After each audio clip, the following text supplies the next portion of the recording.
Hello everyone! Today we are launching a new YouTube video series focused on Foundry Nuke.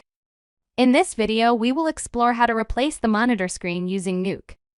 Start by importing the footage with the monitor you want to replace and the new screen content you want to put on the monitor. Press the SU shortcut to open the project settings, where you can set the frame range and project format based on your imported footage. If the input is in 2K Digital Cinema Package (DCP) format, we need to select 2K DCP from the drop-down menu. Double-click the input node and set the frame start at 1.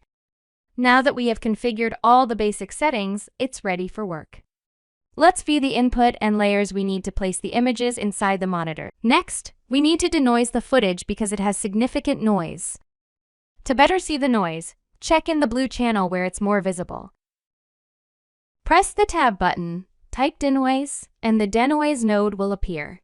You need to select the noise pattern. This will remove all the noise in the footage. Press to disable the node so you can easily compare the denoised footage with the original. Next, we will focus on tracking the four corners of the monitor. For improved tracking accuracy, we will also enhance the sharpness and contrast in the footage for better tracking results. Press the Tab key and type Sharpen node to increase the sharpness, and then use the Color Correct node to enhance the contrast.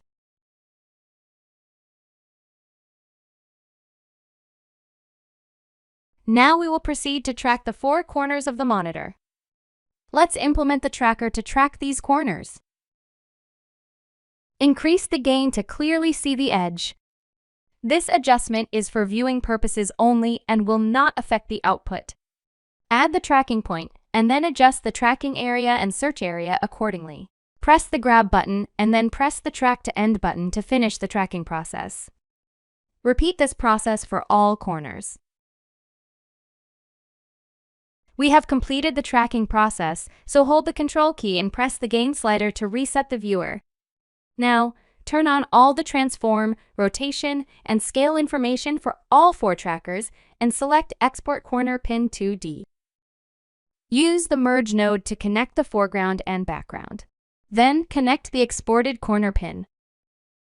Use the Reformat node to change the size of the image. Double-click the corner pin node, go to the From tab, right-click, and set No Animation for all four from points. After that, press the Set to Input button.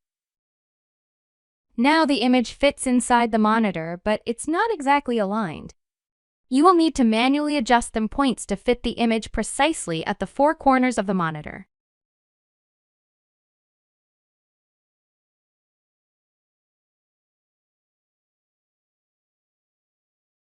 Play the video to check the output and ensure it fits perfectly inside the monitor. Changing the blending mode of the Merge node from over to screen in Nuke is a good approach to retain reflections on a screen, especially when the monitor screen color is black or very dark. This screen blending mode lightens the image by combining the pixel values of the two layers, making it ideal for preserving bright elements like reflections. Since black has no brightness, it won't affect the overlaid image, allowing the reflections to show through prominently. I will be using the planar tracker for the secondary monitor in part 2 of the video. Thank you so much for watching. Don't forget to like, share, and subscribe to my YouTube channel.